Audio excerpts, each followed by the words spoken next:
what John Hammond and InGen did at Jurassic Park is create genetically engineered theme park monsters, nothing more and nothing less.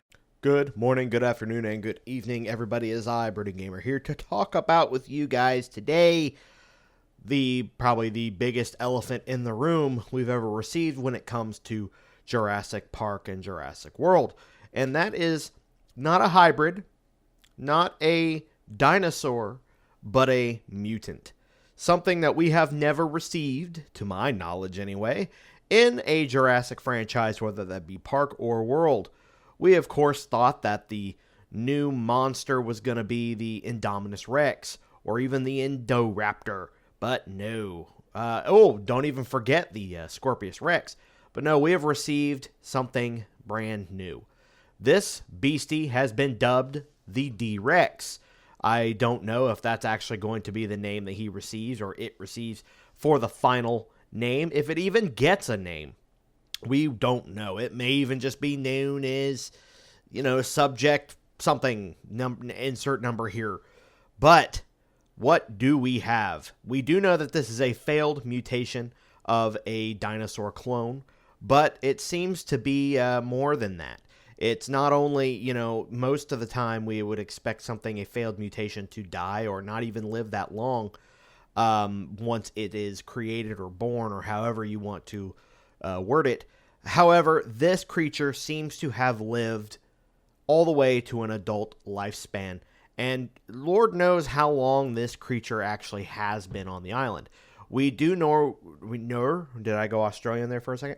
We do know that Jurassic Park roughly takes place in 1993, around the same time that, the movie drops, because typically movies will drop and the timeline in the movie is the same as when it drops. But let's just say between 1990 and 1993 is when this dinosaur was failed in its mutation. And, this was when Jurassic Park first started. So they were really not 100% correct yet on how to create a dinosaur. So they were trying to figure things out. And, of course, they failed with this D-Rex. Now, let's just say, like I said, it's between 90 and 93. So that would put this creature at, let's see here, little roughly, we're in 2025. We just had the 93 collection, everything. So this animal is a little over 30 years old. About the same age as Rexy, let's just assume. So you have a 30-year-old mutant that has been running around rampant on this island. We do not know what island it is. We do know that there were 5 islands known as the 5 Deaths when it comes to Jurassic Park lore. Not looking at Jurassic World Evolution because that is just a game. I do not think the games are canon to the franchise. They are just games made in honor of the franchise. So let's not assume that the games, because we're not really talking about the games. We'll get into that later. Let's just assume that the games are not canon. Let's just assume that this animal has roughly been alive for 30-some years.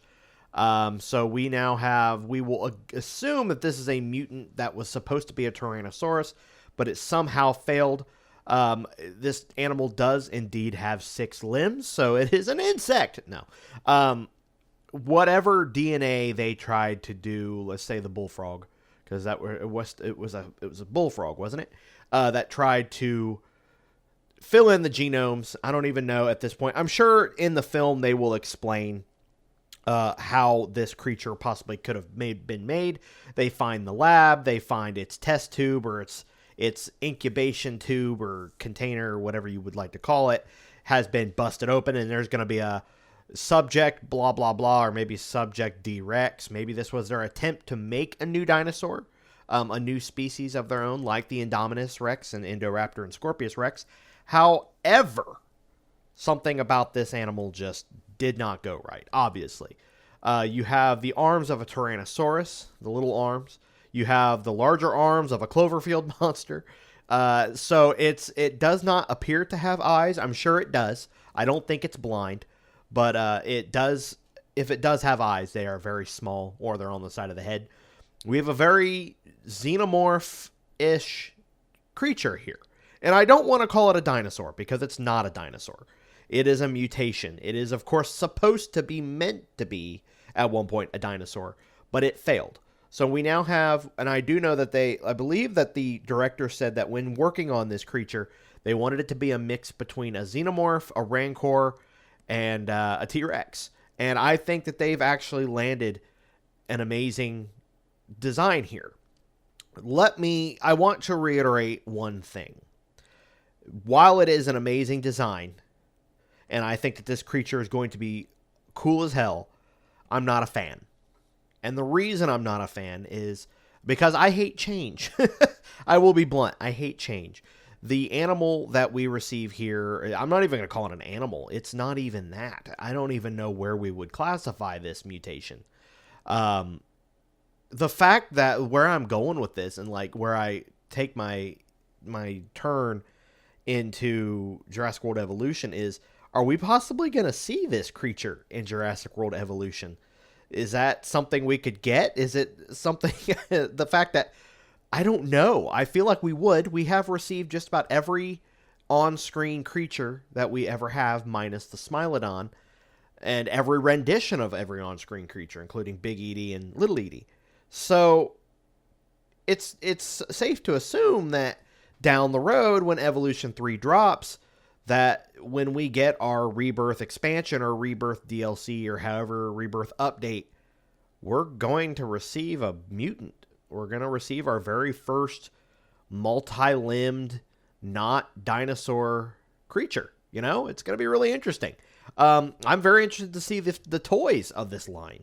You know, this is something that I think, you know, what in my head canon, where I'm at with this, is what bothers me.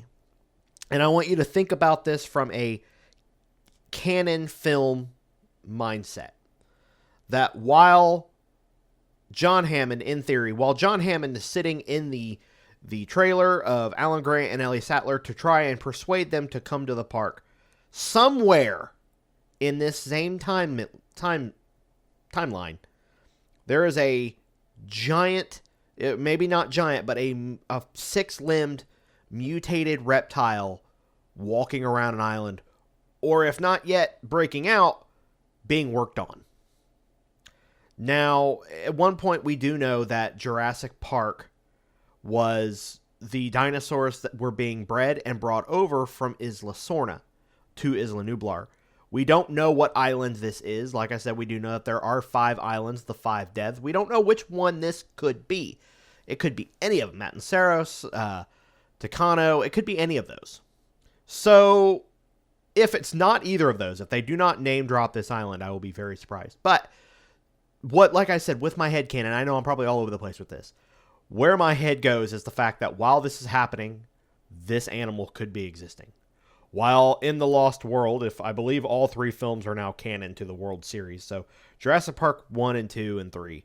So, somewhere, while Ian Malcolm is trying to survive against a Buck Rex in San Diego, somewhere across the globe on an island is a 6-limbed giant mutant reptile walking amongst dinosaurs, eating dinosaurs, living alongside them.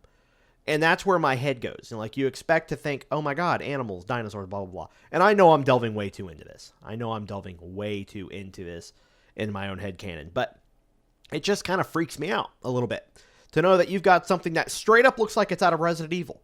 This looks like a Resident Evil creature living alongside the dinosaurs of Jurassic Park and Jurassic World that we have grown and loved so long. You know, we've grown alongside these things as we've grown. We've all collected the toys. We've all collected everything. Now you're going to get your nephew or your son or daughter or whatever, this giant mutant reptile D-Rex, and they're going to look at it and go, what the hell is this? What is that? And some kid, I guarantee you, is going to open their toy on Christmas morning and it be this thing. And they're going to look at mom and cry because they have no idea what the hell this is. It looks quite terrifying.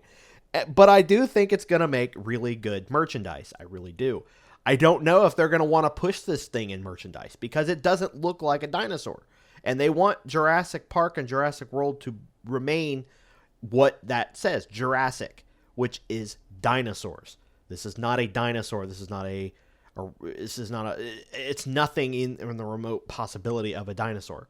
So, I know a lot of people are going to be all over the place when it comes to this. They're going to have their opinions. They're going to have the right with, actually, I just, I'm going blank here, but I'm looking at on my trailer breakdown right now, and I'm getting a lot of people who are coming at me with, how this is not exactly against the realm of possibility, and I'm not disagreeing with that. I do not disagree with that. I've had one person here, I'm going to quote ASMR Gamer, so I do apologize for calling you out there. Nope, so goddamn dumb. That thing does not look cool. It looks like a goddamn troll from Lord of the Rings. All my hype kind of died with this trailer. Everyone has constantly said that we are done with hybrids and mutants, and they go ahead and make the dumbest looking thing yet. Awful. Now, I am not going to disagree with ASMR Gamer on this one, because I believe that, yes, they did say they were done with hybrids. We've never received a mutant. So they're going to kind of pull that loophole and like, we said we were done with hybrids. We never said we weren't going to delve into mutants. Okay, well, shut up. Nobody, this is one of those things. And I did actually get another comment here I would love to read to you guys from a Mr. Xeno Dark. I love the name, by the way. With genetic manipulation and hybridizing multiple DNA strains, you could get some genetic anomaly or amalgamation. It's a simple answer to the equation of scientific entropy and chaos. So, I like that. Thank you for bringing that particular word to the table. Chaos. This is the movie for Ian Malcolm. Ian Malcolm needed to be in this film. You don't have to put all the other characters in there, because I'm pretty sure Sam Neill's not exactly... I think he's done.